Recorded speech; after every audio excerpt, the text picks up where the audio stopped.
This is the Get Healthy 360 podcast, where we discuss topics related to your physical, mental, psychological, and spiritual health. Your host is Dr. Chris Ferguson, board certified in anesthesiology and pain management. This podcast is for informational purposes only, and you should consult your primary healthcare provider before making any decisions related to your health. And here's your host, Dr. Chris Ferguson. Oh, one more thing before we start. If you like this episode, please consider rating us 5 stars. We would really appreciate it. Thanks very much. Today we have Dr. Peter Grinspoon. He is a Harvard-educated physician. Several years ago, he had a very well-to-do physician. He had a thriving practice. He had 2 great kids, an accomplished wife. He was a pillar of the community. However, underneath all that, he was addicted. And this is not a story of a physician that became addicted to narcotic pills. It's the story of really anyone from any walk of life who can become addicted to a substance and the dark places they go through, that pit of despair. It's almost like a hero's journey. So his book, it's on Amazon. I read it. It's very, very well written. I strongly recommend it. I will say I've read other books on addiction. You're done and you're just kind of depressed at the end of the book, but his book, I think, is unique because there's a general sense of positivity. It's readable because he deals with really dark subjects with a lot of humor. So it made it very relatable, but very readable. So his book is Free Refills. A Doctor Confronts His Addiction. And again, this is a book I think that anyone can learn something from. This isn't just a physician, but this could be your spouse. This could be you. This could be your next door neighbor. And having some insight into that, I think, is really important. So Dr. Grinspoon, thank you for joining us. Thanks for having me. So you started out, life was going well. You were taking pain pills, popping narcotics, and then one day, police officers show up at your door at work. Well, it wasn't just the police officers. It was the DEA. And the DEA was even the Drug Enforcement Agency, and they were even more intimidating than the police officers. And when they came in, I started sort of hedging and BSing my way along, which is sort of been my modus operandi since I started being addicted about 10 years earlier. And they cut me off and they said, "Doc, cut the crap. We know you've been writing bad prescriptions." And they proceeded to present me with a lot of evidence that I couldn't really refute that I had in fact been writing illegal prescriptions. What had happened is, as you get more addicted, the things you do to obtain drugs start to get a little bit crazier and crazier because you get more desperate. You get so sick if you don't take the medications. You come up with these schemes to obtain medications, which makes sense to you at the time, but then if you look at in retrospect are absolutely ludicrous. So what I was doing is I was writing prescriptions for a nanny of ours who had long since returned to New Zealand, and I was picking up the prescriptions myself and consuming them. It didn't take long for this astute pharmacist to figure out that I wasn't a 19-year-old woman from New Zealand named Jana. I didn't sound like a 19-year-old woman, and I didn't know my birth date when she called. But instead of calling the show America's Dumbest Criminals, where I should have got a starring role, she called the police, and I ended up with the state police and the DEA in my office, who proceeded to fingerprint me. I ended up on probation for 2 years. I could have ended up in prison. I couldn't leave the state without permission of Homeland Security. I ended up being forced in to go for 90 days to this bizarre faith-based rehab where I'm a Jewish atheist from the Northeast, a faith-based rehab in the South where we repeated platitudes for 90 days to try to get better. And I lost my medical license for 3.5 years. It was all around. It was this sort of like this cascading nightmare of events. At the time, I was really furious with this pharmacist. Why couldn't you just call me? I'm just taking a couple pills here and there. Other doctors take a drink after work to relax. We have a really stressful job. But, in retrospect, I was like completely addicted and I could have easily overdosed and died or hurt someone, a patient. So I'm very grateful to her for doing a very responsible job and flagging an impaired doctor. But it's interesting how your perspective changes because at the time I was very upset with her. Now I'm very grateful that she pulled the plug. You have achieved what you've achieved in life because you're obviously very bright, but that same intellect allowed you to trick yourself into thinking what you're doing was totally okay. And I think the way you did it, it applies again to high-functioning lawyers, CEOs, nurses, firemen, police officers, people in the military. So can you just go through some of the things some of that self-talk that allowed you to continue with this behavior? Well, absolutely. It's not just self-talk. I mean, it is self-talk.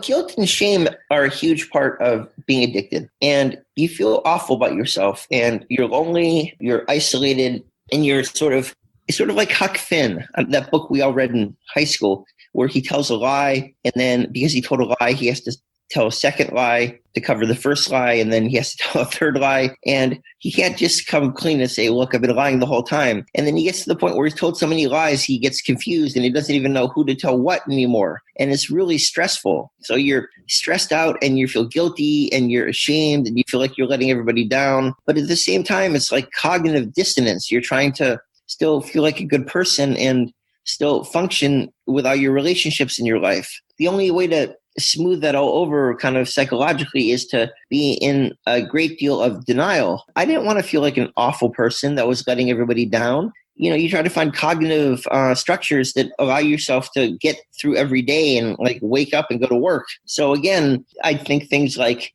other people have alcohol at night, and I never drank. I was never much of a drinker. So I'm like, what's the difference? I have a few pills. It's just a different molecule. It's a different chemical. And on one level, that's absolutely true. And another level, that's completely ridiculous that a legal drug like alcohol is the same thing as me snorting oxycodone, which I obtained illegally alone in my office at night, is obviously not the same thing. So you go to great lengths to like make these mental contortions to try to fit your behavior in so that you feel okay about what you're doing and you can allow yourself to keep doing it. It's not just mental self-talk. It's the way the addiction starts is you take something and it has an affinity for your brain. I mean, it's really interesting. I think some people have an affinity for one thing and other people have an affinity for another thing. At one book talk, a woman said, I took Percocet after my C-section and it didn't make me euphoric and I didn't want to take it again. And, my personal experience was in medical school, the first time I took Vicodin, it made me so euphoric, I couldn't stop taking it again. I wanted to recreate that experience every time I could for the next 10 years. Whereas, at a physician support group meeting, another guy said, I took my first drink of alcohol at age 14 and it made me so euphoric, I never stopped drinking from age 14. And then I personally could take or leave alcohol. It just makes me sort of bored and sleepy. It doesn't do anything for me. So I think some people have brains that are susceptible to alcohol and other people have brains that are susceptible to methamphetamine and other people have brains that are susceptible to opiates. So part of it's individually specific and part of it is, our childhood trauma, our untreated depression, our anxiety, our stress, our tendency to medicate away our feelings, our other coping mechanisms. But in any case, the addiction starts to take over those parts of your brain that otherwise would tell us this is a bad idea. Addiction tends to sort of co-opt our neurochemistry and change. So a part of our brain, for example, that gets changed as you get addiction is the part of your brain that weighs long-term consequences with short-term consequences. So in my case, the short-term consequence of obtaining some Vicodin so that I wouldn't get sick became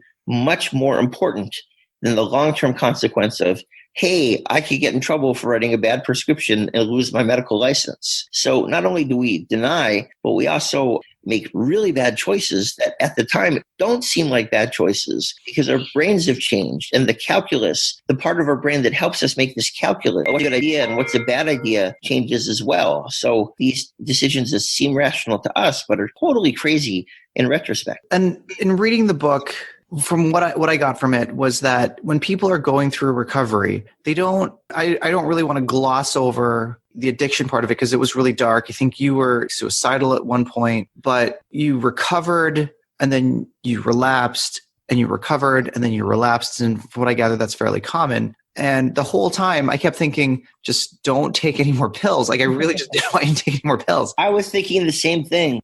And then I thought, well, I have no doubt that addiction is 1,000 times worse. But if I'm sitting at a table and someone puts Doritos in front of me, I can say, well, I'm not going to eat any Doritos, but honestly, I'm going to eat the Doritos. But I'm sure that the addiction is 1,000 times worse than that, given the gravity of what you were facing, because you were being monitored while you were relapsing. Yeah, the consequences of taking pills were phenomenal. I would get reported to my probation officer. She could report me to the judge. I could lose my quote unquote pretrial probation, which means I could go to prison and have criminal charges. The whole point was if I could stay, drug free for 2 years, I would stay off the radar of the judge because I had 3 felony counts against me, not misdemeanors, felonies, and they would disappear and I wouldn't have a criminal record. So I was messing with that. And each time I relapsed, I would quote unquote start the clock again with the medical board, which wanted a minimum of 18 months drug free. And that's why I ended up staying out of work for 3.5 years instead of 18 months, which was a nightmare for me psychologically and financially and for my family. So it's not like I didn't have major incentives not to use drugs, but it's sort of like being in a hypnotic state. I mean, it's hard to even describe. I tried in the book to describe how much the opiates take over your brain. When I would walk to the back of CVS, all the medications in the pharmacy area that you could see would start to glow and dance. The labels would start to beckon to me. I mean, it just takes over your entire brain. You spend 90 days in a rehab, and I have serious questions whether the whole rehab industrial complex in this country accomplishes anything. I think outpatient treatment with medication-assisted treatment is much more effective, but that's a whole other conversation. But you spend 90 days in rehab, going through this like Clockwork Orange type treatment to try to get you to not pick up a pill. But then the next time you're confronted with it, your brain switches right back to this primitive dopamine, the dopamine reward center, the most fundamental primitive part of your brain wants a reward. They say that like eating a good meal gives you something like 50 units of dopamine. Having sex gives you 100 milligrams of dopamine. I guess it depends, or 100 units who you're having sex with or whatever. But and taking opiates gives you like 1,000. Like it overwhelms these reward systems that have evolved for hundreds of thousands of years to get us to act a certain way to preserve ourselves. You're fighting against these phenomenally overwhelming rewards for your brain that have been conditioned by your addiction over years. So it's very hard to break, and it just takes a while for your brain to come back to normal. I mean, even now I'm 11 years in recovery. If I see on a table a patient comes in to, reconcile their medication doses with what's in the computer, and they put on a table a bottle of Lipitor, a bottle of a beta blocker, a bottle of vitamin pill, a bottle of aspirin, and a bottle of Percocet. I don't want to take the Percocet. It's been 11 years. I'm much happier. I have no interest in taking Percocet, but I'll notice a difference between the Percocet. Like my brain is never going to be back to normal. I mean, the changes in the addicted mind are so deep and so fundamental that it just takes a long time to get back to normal. So I would say the first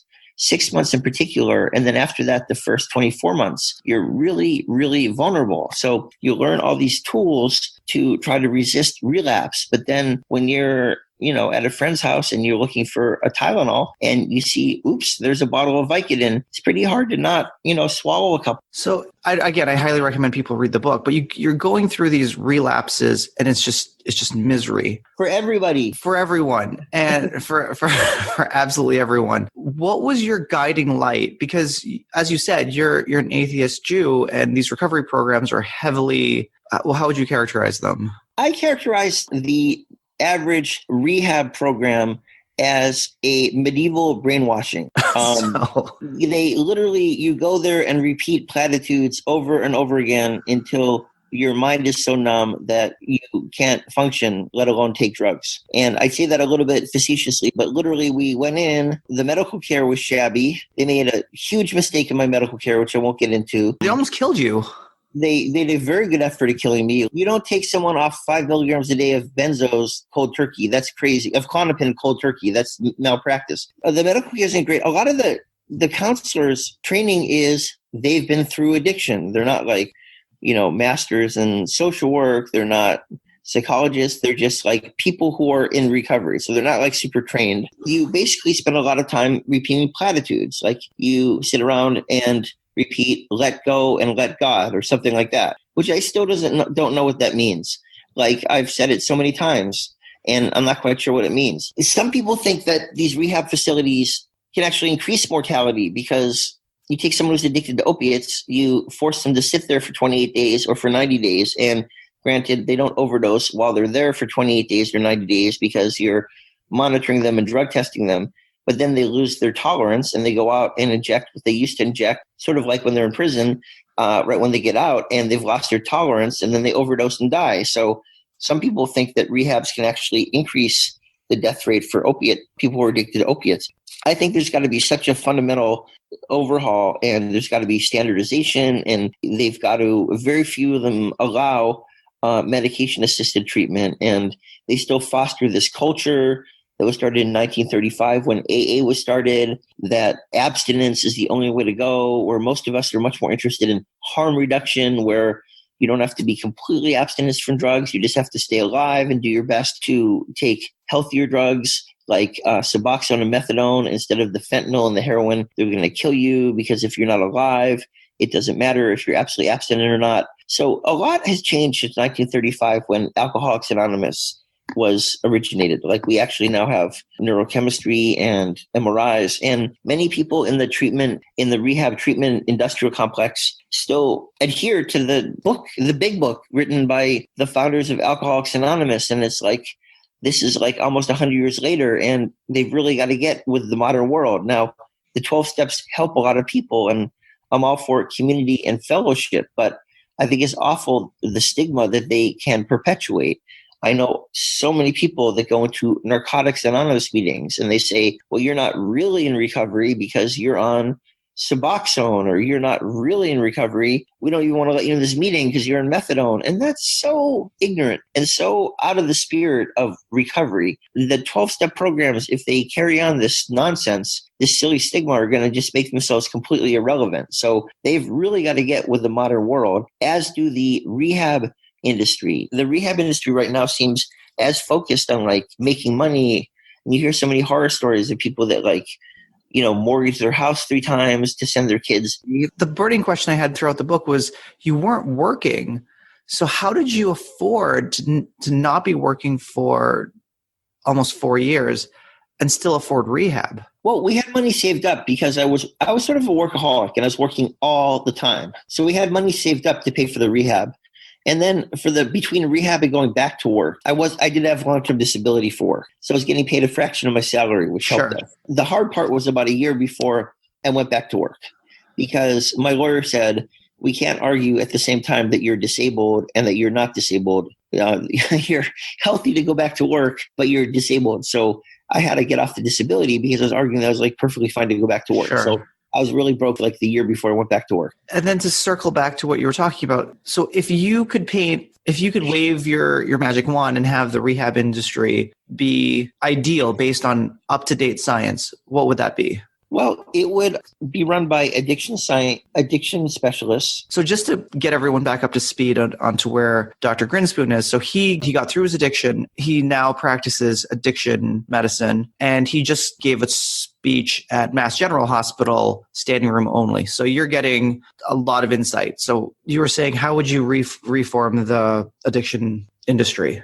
Right. Well, I'm not actually certified in addiction medicine because I have a little bit of problem with that field. I think the field of addiction medicine is a little bit, I'm getting in trouble for saying this, but a little bit behind the times in terms of cannabis. There's so much money to be made from like studying how evil cannabis is that I think the field of addiction medicine is still about 10 years behind the times. They're not quite recovered from the epidemic of reefer madness that has hit this country. So I think that addiction medicine doctors are a little bit behind a lot of the other doctors. So I am not addiction medicine certified, but I do tons of work with my addiction medicine colleagues on the opiate epidemic. And I just have a little bit of a disagreement with some of them on the cannabis issue. What I would do is I would have it run by addiction medicine doctors, yet have the addiction medicine doctors be open-minded and more educated on the international research on the benefits of cannabis, so that they're more open-minded about that. And I would have all the workers mandated be social workers at minimum, so that we don't have these random counselors that have no training except that they've been through rehab and repeated slogans. So I would have very strict oversight, and I would have oversight so we don't have things like patient brokering and like the false advertising and these bizarre deals where they offer these desperate families one-way tickets and then the people get stuck there. Can you speak about kind of that dark side of the addiction industry? Because I think a lot of people are making a lot of money on people who are really desperate to get better, and they're really offering them snake oil. So the criticisms of the traditional inpatient rehab industry are sort of multi-leveled. One is that the care they offer doesn't work very well because they don't attract like the best doctors or the best staff. And the staff isn't particularly trained. There just tend to be people who, at least in my experience, had been through an addiction, but don't have any particular training, or the training they have is very thin. They're not like super trained social workers or psychologists that can give you really good therapy. They're just like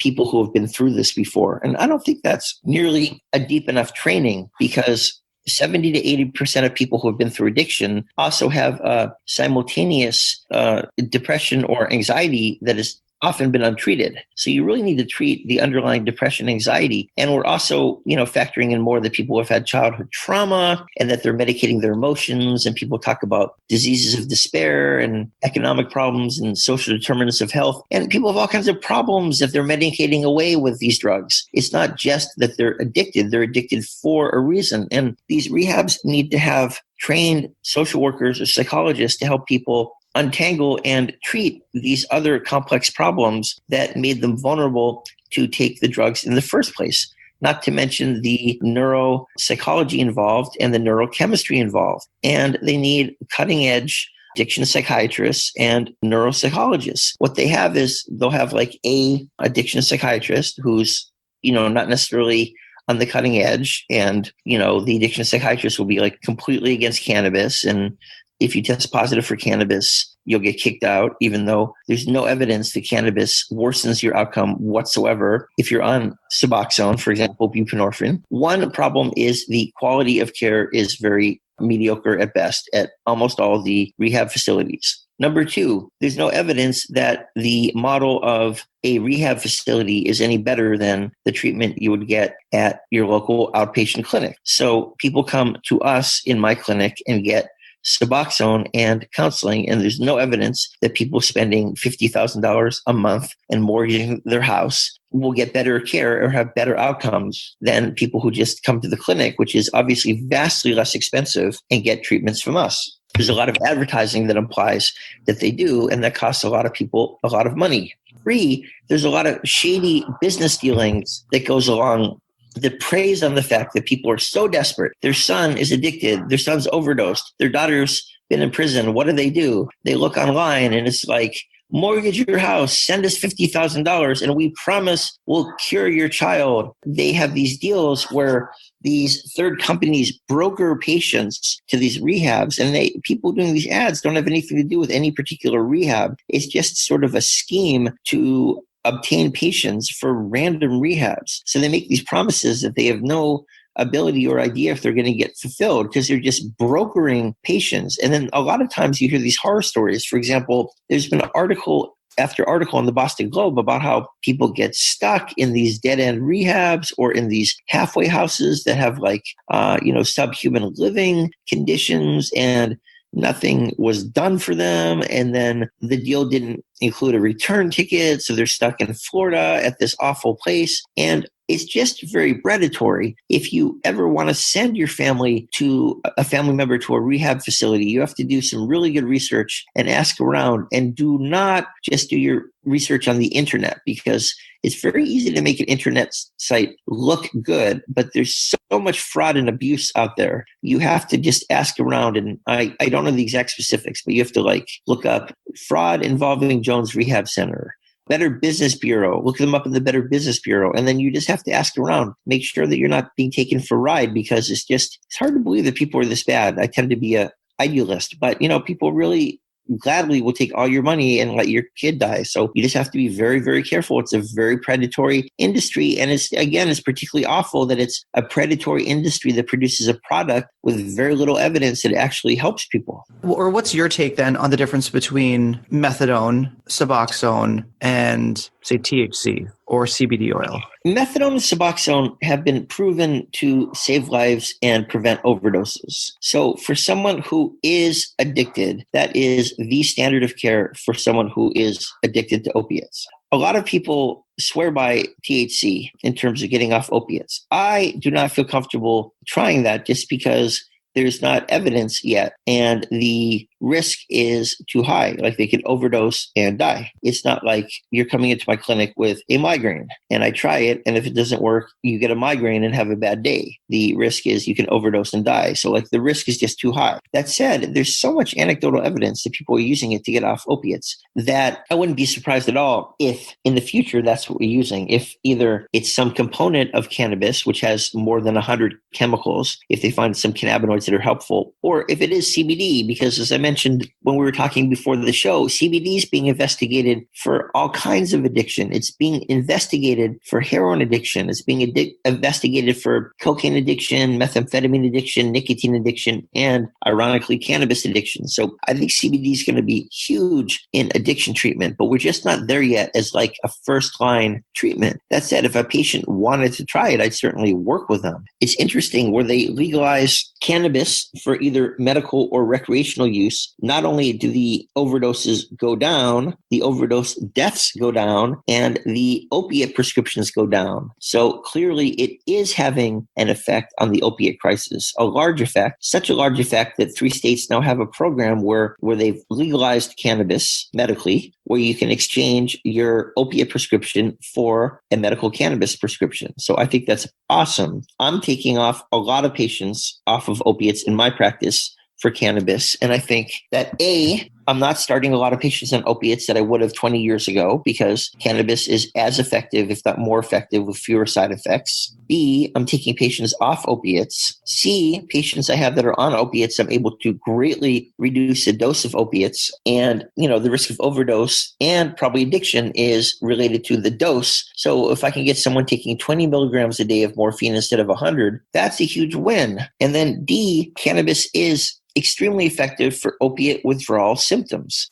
Studies have shown you don't do any worse if you're on suboxone if you use cannabis than if you don't use cannabis. So if it's helping people with their withdrawal symptoms, that's fine. In fact, having been addicted in the past to opiates, I'm 11 years sober, and having smoked acres of cannabis in the past, I can tell you that cannabis is way more effective than clonidine, and that new drug that's like clonidine, lofloxacin, or whatever it's called, that they just charge a lot of money for that doesn't do anything. The cannabis is much more effective for opiate withdrawal symptoms. So the cannabis is having a huge impact in the opiate crisis, and is going to continue to do so as people discover it and approve it. So someone is going to have the counterpoint of, well, it's great that you became addicted and you see benefits in marijuana, but then they're going to say, well, but marijuana is a gateway drug.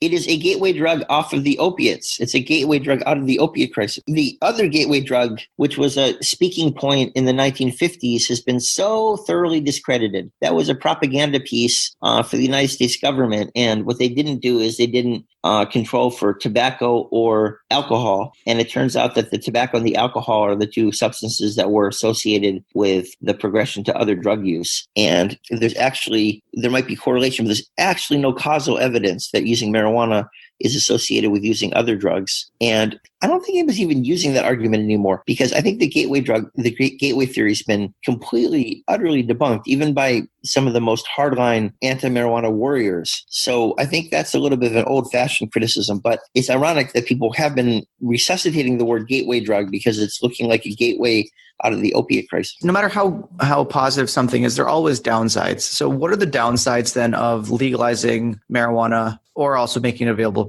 for prescription? A downside, obviously, is teenagers using it. Now, it's one thing to experiment. I think they have experimented and they will experiment. If they're going to drive, that's going to be a disaster. And if they're going to use it every day, that's a disaster too, because that could really potentially harm their brains. But the use hasn't gone up with legalization in the states they've legalized. So it's very bad that it's accessible to teenagers, but I don't think that's being changed by legalization. That's been an argument by the prohibitionists, but the use hasn't gone up. The only thing that's changed is, ironically, that the cannabis that the teenagers are experimenting with doesn't have mold, heavy metals, or pesticides in it, but still. So that is a problem. I think it's a little bit dangerous that people have access to these edibles. The edibles are people are very cavalier about them. I don't know if ever when you were younger you tried cannabis, but you can take an edible and it can be way too strong and it doesn't hit you for a couple hours. And I think that can be very dangerous for driving. So you sort of forget you take it, then 2 hours later, boom, you're like totally out of it. So I think that easy access to like these very strong products can cause impairment that people are not really factoring in. Prohibitionists express a lot of concern about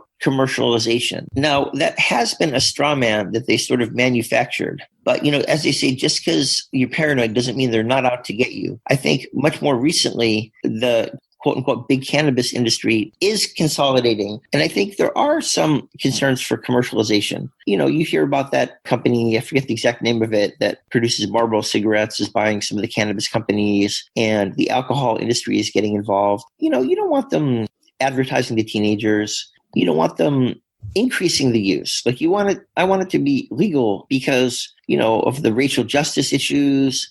And because fundamentally, cannabis is not that dangerous a drug, and it's worse for your health to get a criminal record than it is to use some cannabis. But you also don't want the commercialization of it to increase the use of it. Now, when prohibitionists make these simple-minded analogies to alcohol and tobacco, they forget that alcohol and tobacco are far more addictive. Tobacco is about as addictive as heroin, and cannabis is about as addictive as caffeine. They're like totally different substances. So the quote-unquote big cannabis isn't going to have nearly as much to work with as they are with tobacco because it's not nearly as addictive. But at the same time, you don't want an industry like increasing use of a substance which has some health effects, not nearly as many as have been blown up out of proportion, but it does have some health effects, and you just want people to have access to it without the use being artificially inflated with advertising. So I'm not a huge fan of advertising. I'm not a huge fan of super powerful edibles. I do have some concerns about the commercialization. So I don't think that it's going to be without any harm, but I certainly think that it's going to be better than like locking up tens or hundreds of thousands of African Americans and Latinos and, wrecking people's chances for college loans, employment, for housing. It's just prohibition. The war on drugs in general has been an utter disaster for everybody. Like it couldn't possibly be worse. And I just see so many people getting jobs, so many people getting their criminal records expunged, and so many people finding wellness and medical benefits from the legalization that it just overall it's going to be like a phenomenal positive. But you're absolutely right. It's not all or nothing. And there are certainly going to be negatives. And I feel my job is to figure out what the negatives are, to anticipate them and to try to mitigate. Well, I really wonder how society is served, because teenagers have poor judgment. That's the nature of being a teenager, especially if they're not from a well-to-do family. They just want to eat. Like they want to buy some food or buy whatever. And they're like, oh, I'll sell some weed. And then they get hit with some serious criminal charges. I don't know how society is served by having that person go to jail. No, it's awful. So you said that you gave a talk at Mass General. And so you gave your talk how long ago? Last week.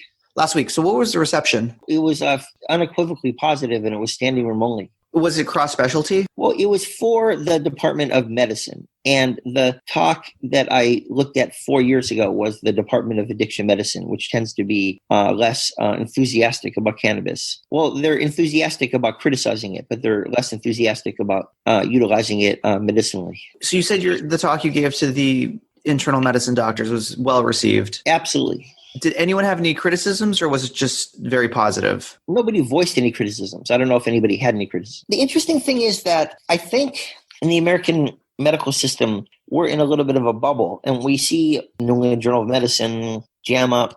We don't necessarily get exposed to studies from other countries as much. A little bit of sort of narcissism, like American studies are the best. In this particular area, because cannabis is Schedule 1 on the Controlled Substance Act, which it shouldn't even be in the Controlled Substance Act, given that it's safer than alcohol or tobacco. But So marijuana is Schedule 1, meaning it has no legitimate purpose, whereas cocaine is actually Schedule 2. exactly. Meaning you can prescribe, you can actually use it and prescribe it as a physician. Right.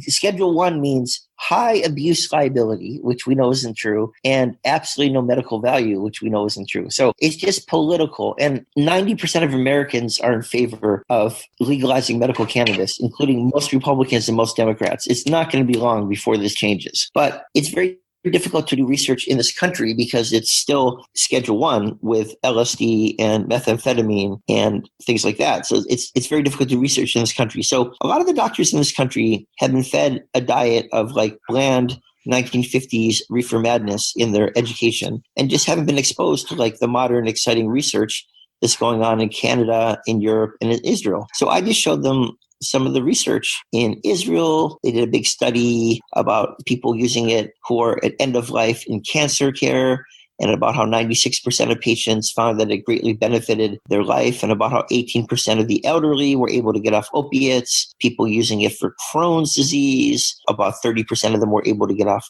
opiates, how phenomenally effective it was for fibromyalgia, how effective it was for post-traumatic stress disorder, for chronic pain, for all the diseases that we happen to be really mediocre at treating in this country. And people just weren't aware of this research because they never see it. And people were just like, why on earth are we using all these expensive, ineffective pills that the patients hate that don't work when we could be using medical cannabis? I mean, I'm sure I didn't convince everybody, but I think a lot of light bulbs went off. And given that it's so much safer than a lot of these medications, I mean, a good example is chronic pain. 100 million Americans have chronic pain. We're getting older. We're getting arthritic. Our joints start to ache. 2/3 of Americans are overweight. We get arthritis. We are living to 70, 80, 90. Something used to eat us or hit us over the head by age 20 or 30. Now we live a lot longer. We're sort of a victim of our own success because we keep people alive so much longer, but we weren't really built to live this long. So what do we do for chronic pain?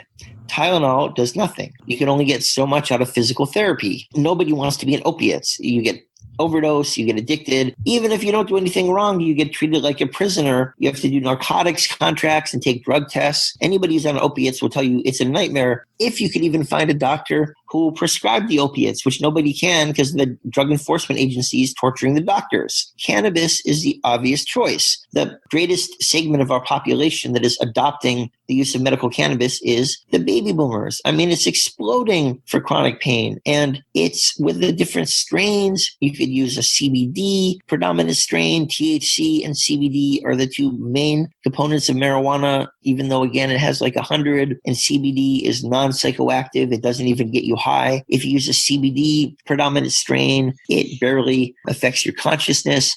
And people are finding it so effective for chronic pain. And, you know, when you present these intelligent, open-minded doctors with this information, they're like, I just want to do what's best for my patients. They were very excited to find out that this was available for the patients, and they wanted to know, sign me up. How do I do this for my patients? They've been fed a load of bull for the last 40 years, and finally we're getting the opportunity to tell them the truth.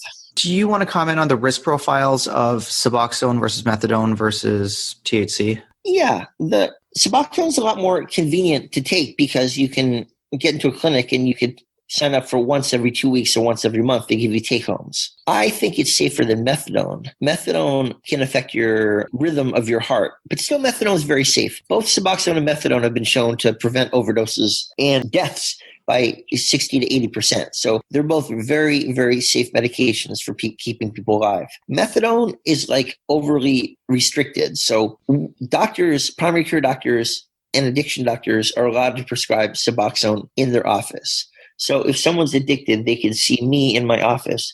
I can keep them on methadone and see them every 2 to 4 weeks. Methadone, you have to go to a special clinic and go in at first every day, and then sometimes you can go in like once a week. It's much more restrictive, and it's much more of a pain. They need to change it so that primary care doctors can prescribe methadone in their office. It's absolutely ridiculous because if you're my patient, I'm allowed to prescribe you methadone for pain.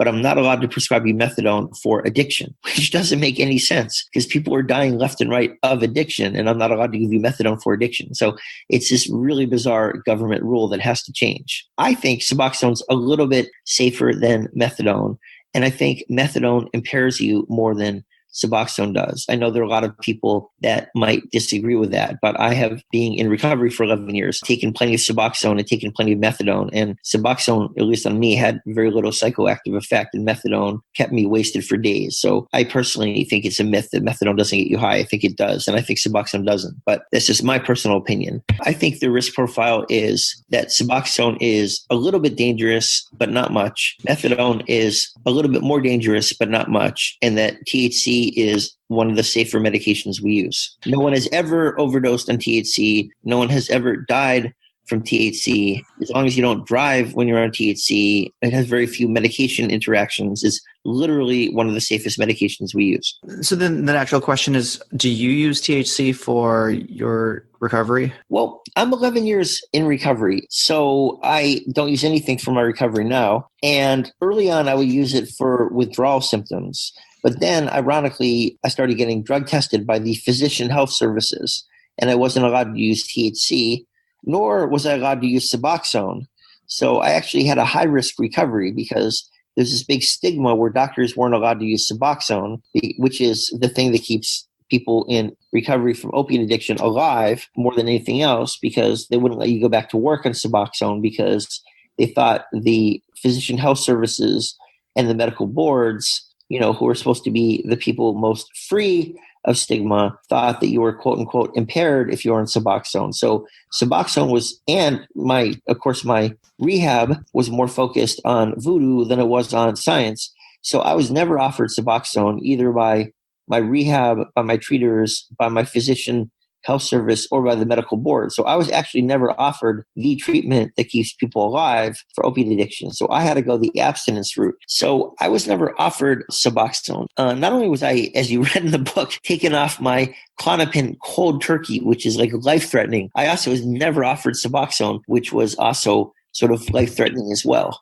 Now they say they do it case by case, but I think it's really bad stigma that doctors aren't allowed to go back to work. I think it's actually illegal and against the Americans with Disabilities Act that a doctor on suboxone is not allowed to go back to work. That puts the doctor's life at risk. Well, I was trying to figure out what was going through your head, because you talked about it, but what they're doing is wrong, but you have to go along with it because you could lose your license, have federal criminal charges. So knowing that what they're doing literally could kill you, but you had no other option. You're not exactly in a position of power negotiation-wise when you screw up that badly. That's one of the criticisms. I think the physician health services, by and large, really help people. They have a high success rate. I'm sure the programs for pilots and nurses have the same thing because they have leverage. They say if you flunk a drug test, you'll never be a doctor or pilot or nurse again. They have long-term follow-up, and they have about an 80% success rate, which is very high. But the criticism is there's no oversight and there's no recourse. So if you think that what they recommend for you is unjust, there's no recourse. Like there was a story I read about 6 months ago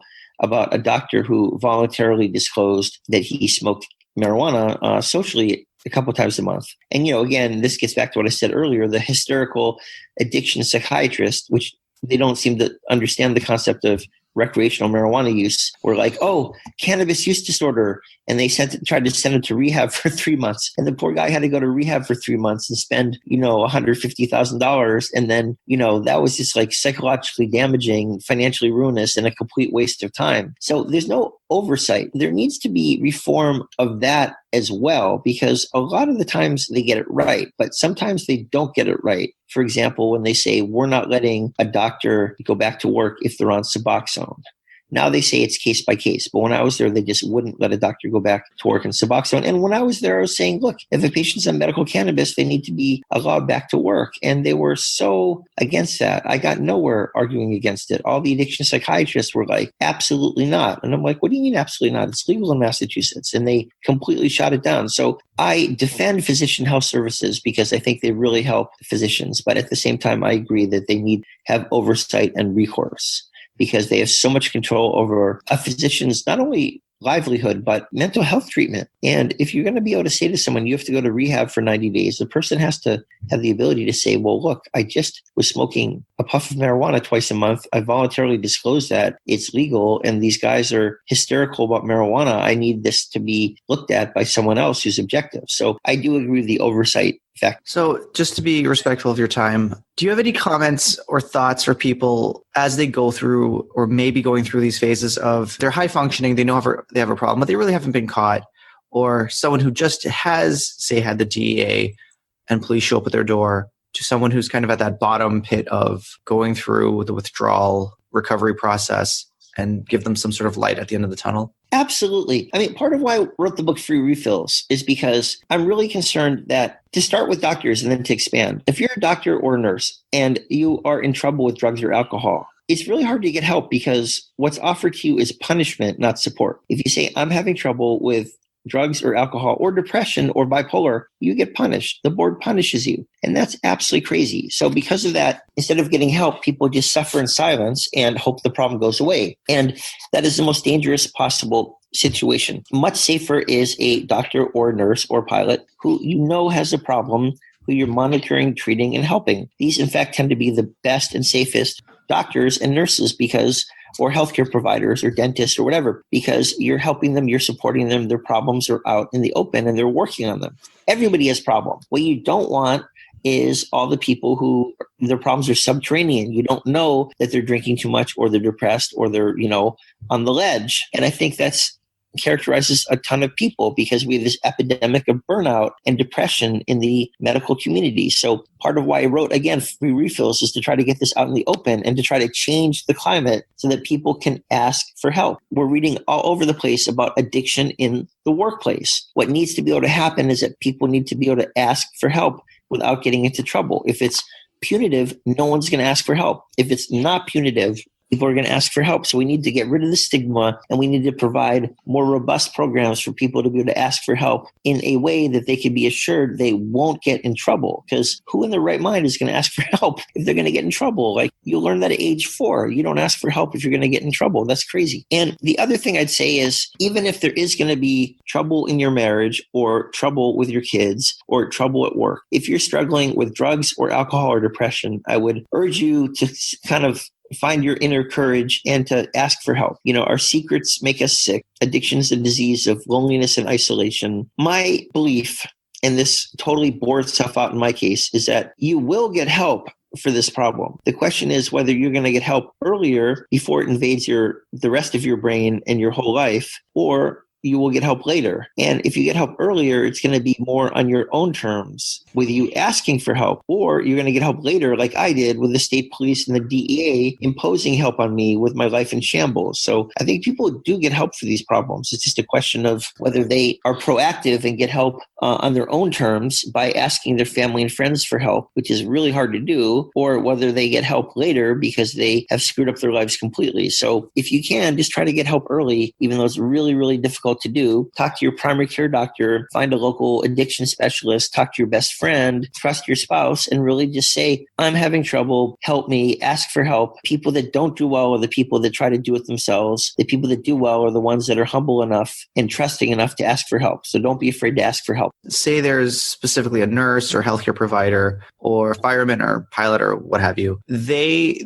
recognize they have a problem and they want to get help, but they don't want all the punitive things that come along with it. What are the specific actions they would take? Well, I talked to them. It depends. I mean, it's great if you have a really good relationship with your primary care doctor and if your primary care doctor is sophisticated about addiction, because then the primary care doctor can help push all the right buttons and get you in the right treatment. How many primary care doctors are sophisticated about addiction? More and more, but not that many. Not a lot. I would guess not a lot. Yeah, it depends. If you're in the cities, they tend to be more. You could look for an addiction psychiatrist. There are more of those. Again, they tend to be very conservative about cannabis, but very good with the opiates. So I would look for an addiction psychiatrist. I would not look for rehab on the internet, because then you'll get into that big sort of rip-off community that we were talking about earlier. I think a lot of it's got to be through the primary care doctors, unfortunately, or trying to get a good addiction therapist. I mean, I have mixed feelings about the 12-step groups like AA AA or NA, they do provide a lot of support for people, and they can provide ideas for treatment. The problem is some of the ideas are really good and some of the ideas are really bad. So they could try the groups. If the recommendation is such and such rehab facility, you can look it up online. Or if they recommend a particular doctor or primary care doctor, that could be a really good source of referrals as well. There are non-religious support group meetings like Smart Recovery, which are really helpful for people if you're not super religious. I mean, there's so many resources out there. The problem is some of them are really bad and it's really confusing. So there just needs to be a good clearinghouse for good information. And I can't really point you to one national clearinghouse. I think it really does have to go through the primary care physicians as the first step. And then the second step would be to see if there's an addiction specialist in the area. And then the third step is to try to do your own research online and to see if you can find something that looks credible. Any last thought that you want to pass on to people, medical or not medical, that are listening? Yeah, absolutely. The hardest thing that you might face is if you have an addicted person in your family, parent, spouse, son, daughter, niece, nephew, sibling, and nobody knows how to deal with this. If they steal or if they lie to you, they're not doing it on purpose. But it's really hard to know how to deal with this. You can't just let them walk all over you and steal your stuff. But the old approach of tough love is what people used to advocate for. And we don't approve of that anymore because tough love used to be sort of predicated on the philosophy of okay, let them suffer the consequences of their addiction and then they'll see how miserable they are. And then they'll learn that they don't want to be addicted and be serious about getting to treatment. But you can't really do tough love anymore because of the fentanyl epidemic. Now it's not heroin out there, it's fentanyl. And if they inject, they won't just get high or risk getting HIV or hepatitis C, which are these bloodborne infections you can get from using dirty needles, but they actually could overdose and die and you'll never see them again. So I'm very much against the tough love approach these days. And having been addicted, I would just say people are still in there. When I was addicted, I was still there. I was just sort of very selfish and self-involved and sort of like a robot on autopilot, give me drugs. But I was still there. Peter was still there. And it was because my friends, cousins, family members, parents, brothers, twin brother didn't give up on me that I think I ultimately recovered. And I would just really strongly encourage you to defend yourself. Don't let people steal from you. If you have to boot them out of the house, sometimes you have to do that. But don't give up on people. They're still in there. And if you don't give up on them, that really gives them the best chance of making it back to you and getting back in your lives and becoming healthy and whole again. So I would say just don't listen to people who talk about tough love. That's total BS. And that's the thing from the past. You're going to end up killing someone if you use tough love. My heart goes out to you. It's a really difficult thing. And nobody has all the solutions about what to do if you have a loved one who's addicted. But just, they're still in there. Just keep loving them and do your best to be patient. Well, Peter Grinspoon, thank you very much for your time. Again, his book, Free Refills, is available on Amazon. Do you have any a website or social media contact? Yeah, I'm on Twitter, just Peter_Grinspoon. And I'm also at my website is just petergrinspoon.com. And there's a contact me button if people want to ask me questions. All right, great. Thank you very much for your time. Okay, really nice talking to you. Have a good day. Thank you for listening. If you enjoyed this podcast, please leave a comment on the Get Healthy 360 Facebook page and consider subscribing to this podcast. Thanks.